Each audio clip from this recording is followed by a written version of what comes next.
नमस्कार दोस्तों, आज मेरा सवाल नोएडा के एमपी डॉक्टर महेश शर्मा, नोएडा के एमएलए पंकज सिंह जी, नंद गोपाल नंदी जी जिनको नोएडा का प्रभार दिया गया, मनोज कुमार सिंह जी जो ग्रेटर नोएडा के अध्यक्ष थे पहले और अब यूपी के सेक्रेटरी हैं, और ऑफ कोर्स योगी जी। आप सबसे मेरा सवाल ये है, नोएडा के सीईओ से भी ये सवाल है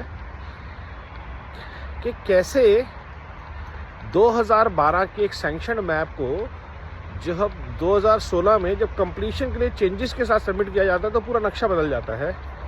ये कल हमें पता चला जब 2016 का गुप्त नक्शा जनता के सामने 2024 में प्रकट हुआ।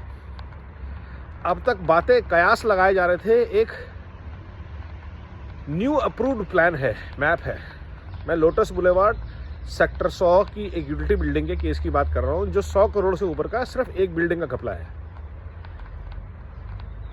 इसके ऊपर हमने कई बार अपील करी, नोएडा अथॉरिटी को, सीईओ को जाके मिले, चिट्ठियां डाली और सबने हमको डांट डपट के भगा दिया कि 2016 का मैप अप्रूव्ड मैप है।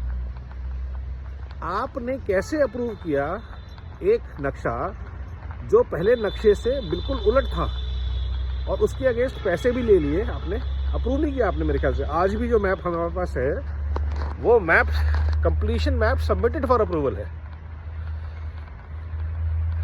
तो इस तरह से कैसे होता है कि कंप्लीशन मैप जो सबमिट आता है अप्रूवल के लिए वो सैंक्शन मैप से बिल्कुल अलग हो जाता है जो 2012 के अप्रूव मैप्स में है। जो सैंक्शन मैप है जब फाइनल होता है तो उसमें हॉस्पिटल की जगह क्या होटल बन जाएगा, ये कैसे हो जाता है? और उसको नोएडा अथॉरिटी उसके पैसे भी ले रही है, उसको कंसिडर भी कर रही है, बिल्डर को अलाउ कर रही है कि उसके नाम पे बेच दे। इस भ्रष्टाचार के खिलाफ कौन लड़ेगा?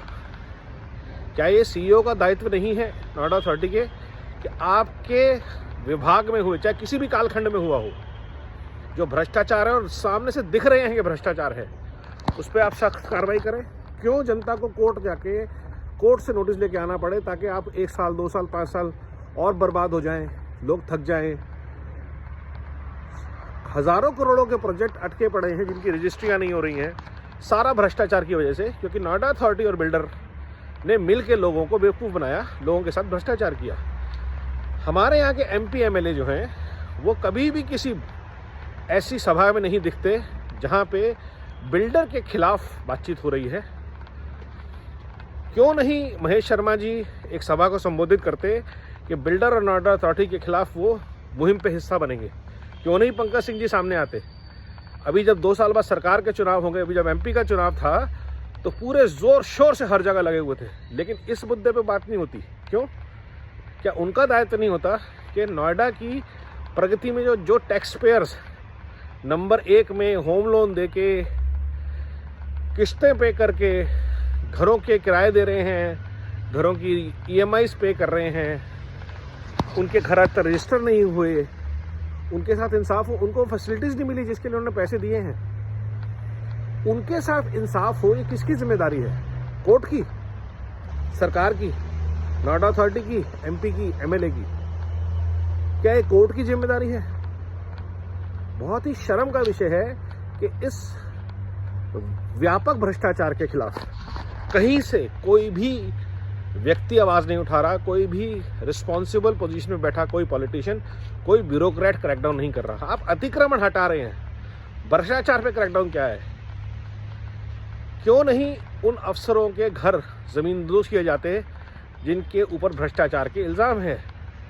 जिसकी सैलरी 50,000 रुपये है, वो एक क्लर्क 100 करोड़ की प्रॉपर्टी का कैसे मालिक बन गया? और ऐसे अनेकों लोग बैठे हुए नोएडा अथॉरिटी में, तो उनके ऊपर कार्रवाई हो। जिन्होंने 2016 में मोहिंदर सिंह जी का केस सामने आ गया है, रमा रमन जी का नाम आता है, इन लोगों के ऊपर ज़बरदस्त तरीके से कार्रवाई होनी चाहिए ताकि हम इस चीज़ से मुक्ति पा सकें, लोगों को उनके घर मिल सकें, रजिस्ट्रीज हो सके। बहुत ज़रूरी है कि भ्रष्टाचार पे सारा प्रशासन एक साथ आए और जो भी गलतियां हुई हैं उनको ठीक किया जाए, सुधारा जाए। कानूनी दांवपेच में बहुत पैसा, बहुत टाइम, बहुत रिसोर्सेज खर्च होते हैं जो आम जनता के हैं। और बड़े बड़े बिल्डर्स, नोएडा अथॉरिटीज़, ये भी लाखों करोड़ों के वकील खड़े कर देते हैं। जो कि मसला था हक का, वो मसला बन जाता है कानूनी लड़ाई का। मेरा सबसे अनुरोध, इस मसले पर जो घर पीड़ित हैं उनके साथ हैं, उनका समर्थन करें और इस भ्रष्टाचार पर लगाम लगाएं। ये क्लियर कट केस ऑफ भ्रष्टाचार है जब बिल्डिंग्स के बायलॉज, लेआउट्स चेंज हो जाते हैं, जब घरों की रजिस्ट्रियाँ 10-10 साल तक नहीं होती और कोई जवाबदेही तय नहीं हो रही। नोएडा अथॉरिटी की जिम्मेदारी है कि आप बिल्डर पे केस कीजिए, उससे पैसे लीजिए अगर वो भाग गया है तो, लेकिन हमारे घरों की तो रजिस्ट्री कीजिए। आरपी का एक अलग गेम चल रहा है, उनकी दुकान ही तब तक चलेगी जब तक के मसले सुलझेंगे नहीं।